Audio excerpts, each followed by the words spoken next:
Good day, I am John Clarice E. De La Cruz of TSCPE 470.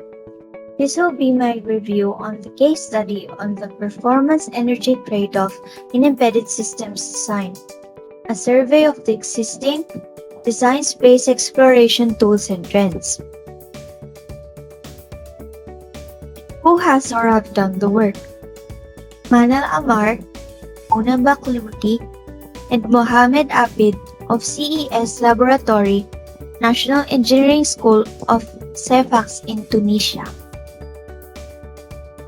What were their goals or objectives? Aims to identify strengths and weaknesses of actual directions in the electronic design automation or EDA industry. To build solid energy-aware DSE tools.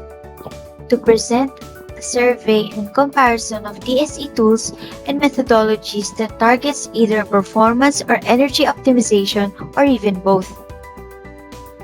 DSE, or Design Space Exploration, has certain objectives mainly for optimization such as improvement of performance and less power, energy, and financial consumption. But these objectives are usually conflicted with one another, so we need to consider trade-offs during the process.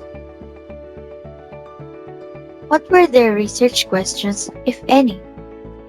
What are the strengths and weaknesses of actual directions in the EDA industry? What are the design challenges to be encountered in executing ISP applications? What are some adequate methods that can be used?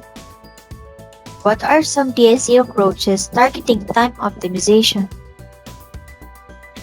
What were their methods utilized on this paper? How did they form the dataset? The proponents conducted a survey regarding the topic to come up with their results. How do they process the data and/or how do they develop the model or prototype architecture design for the embedded system?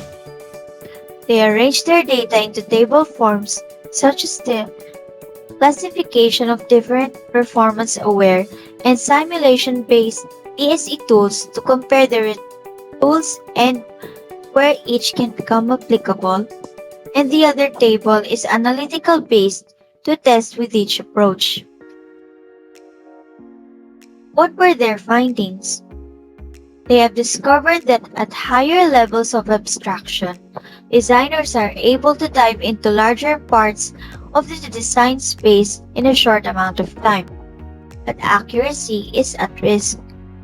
In lower levels, accuracies are higher, modeling becomes costly, and exploration becomes more difficult. Most performance-aware or energy-aware tools were simulation-based, in which the design process is longer and complex. Well-structured DSE approaches would resolve trade-offs such as accuracy and exploration time, conciseness and analyzability, and exploration automation and exploration error trade-offs.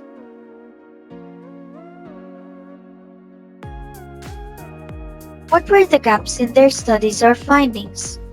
In my opinion, the case study was very concise and had been giving thorough and sufficient research.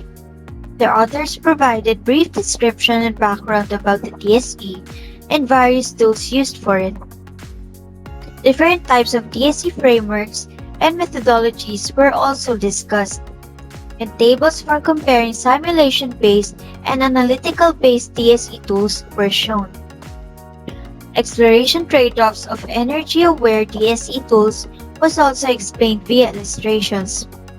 And finally, the discussion and conclusion was well explained. What are your takeaways?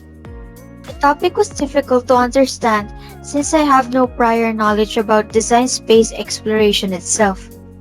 But it was very interesting for me because it discusses trends and how the embedded systems is applied to the topic, especially considering the term trade-offs, in which can be useful in the future for knowing certain risks and how we can manage them.